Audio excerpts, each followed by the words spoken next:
plugin of the week there's two of them actually. The two plugins of the week are the PuigTec EQP1-A and the PuigTec MEQ-5. Actually, they call it PuigTec, so this is the Waves emulation of the EQP1-A and the MEQ-5 from the Jack Joseph Puig collection. And these are the two guys here. They kind of really work together because the EQP1-A, and there's a whole bunch of other series of plugins from the Fairchild stuff. So Jack Joseph Puig happens to have very good versions. I actually worked with Jack Joseph Puig as an assistant engineer once at Electric Lady, and he had more equipment than any other person I'd ever seen in my life. I think it was this famous picture of studio that he had. I don't know if he still has it there. I don't think he does at Ocean Way, which is sort of the round studio, and it's just floor to ceiling equipment all the way around him, which is absolutely just insane. It's just like an acoustic nightmare for just from an acoustic standpoint, it's a nightmare. But anyway, he just has loads of gear, and so he happens to have very good stuff. So the stuff that he has, he gets very good ones, and then he has them really well maintained, and that's an important thing. So these were modeled as part of his collection, and the PuigTec EQs were created in these come from the 1950s, and it's a passive EQ. Now, passive EQs actually have no active amplification in the circuitry. So there's amplification stages at the input and at the output, but actually all the equalization is not done with amplifiers. It's actually done with a series of filters. So if you could imagine the audio signal coming in, the easiest way to kind of explain this is that the audio signal coming in is split full frequency, and then when you basically boost a particular frequency, what you're really doing is you're cutting away all the other frequencies except for the frequency that you select.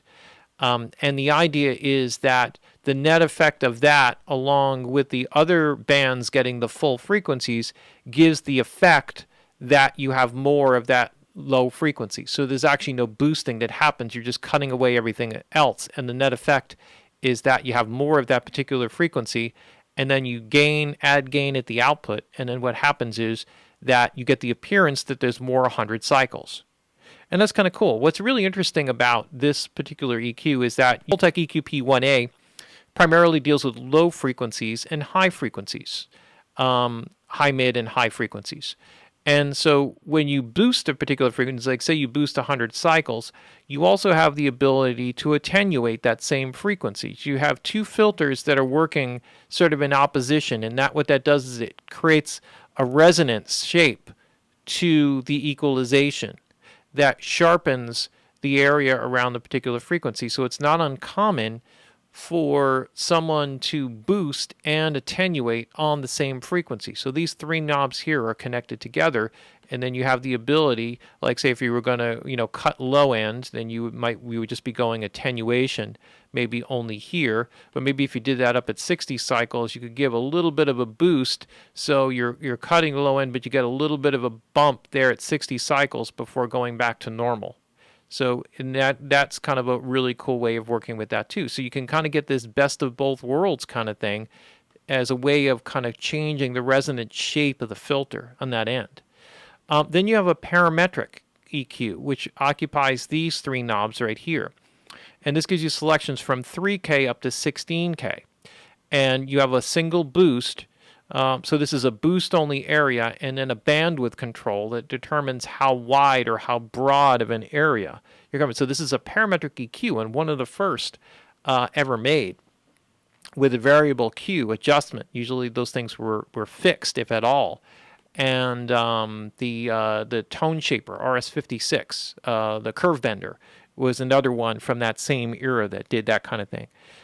So when you boost in a particular frequency, what's really cool about the passive EQs is that you could really boost by dramatic amounts, and it never sounds harsh, right? It always just sounds really rich and full. Like you put it up to 10 at like 5K, and you think, oh, that would just cut your head off, and it just doesn't do that with a PuigTec, which is really what makes it great for like snare drums, to get that snap but still have the warmth in it.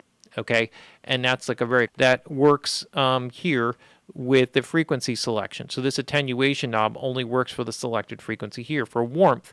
And in this particular modeling, they actually realized that there was a different distortion characteristic for 60 cycle or 50 cycle versions of the PuigTec. So that would be US power 60 cycle or European power 50 hertz. And so you have a selection there, which actually adds in some noise.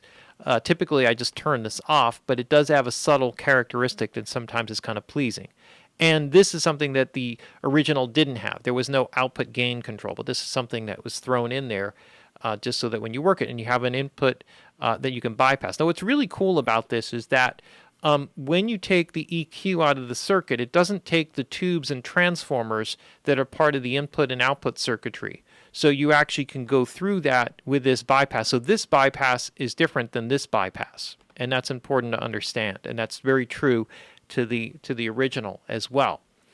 The MEQ-5 is meant to cover the frequency range in between 100 and 3K, and it does a little bit of that and more. So you have three filters, a peaking, a dipping, and a peaking filter, right? So here you go from 200, which picks up an octave above where you are here, up to 1K, where you can peak. You have cuts that you can go from 200 up to 7K, right? And so this is a dipping filter, so this will cut away that particular frequency area. And then you have a peaking filter that picks up where the other one left off from 1K, so it goes 1.5 up to 5K. And so you get a pretty broad range of frequencies in the mid-range, from 200 cycles up to 5K essentially for boosting. And that's pretty cool. And then what you're doing here is you're picking up, there's a bit of an overlap from 3K up to 16K. So these kind of work in tandem with each other. So rather than having, like, you know, because of the size of all this, to have all these knobs on one unit, it would be like 6 rack unit spaces. So you just have it in 2 separate units. And they're both passive EQs. They both sound really amazing. They're really, really rich and warm. So if you want to add a lot of presence to something without making it bright or harsh, this is the way to do it, right? It adds a lot of richness. So this is like amazing for guitars. The PuigTec is like classic for a perfect thing to use for snare drums. You can use it on vocals. If you need some body and some low end, or you need to add some presence without harshness into the voice, it's perfect for that. And then the PuigTecs are just amazing on guitars for the mid-range control, because that's primarily where you're working with in terms of the equalization for guitars. So this is really like it can really work on anything, pianos, all kinds of stuff where the mid-range frequencies need to be controlled with a bit more accuracy.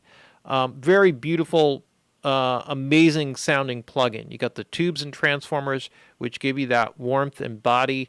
And then you get the clarity of the equalization, which is very transparent, no phase distortion on that side of things, and just incredible EQs, you know, dating all the way back to the 1950s.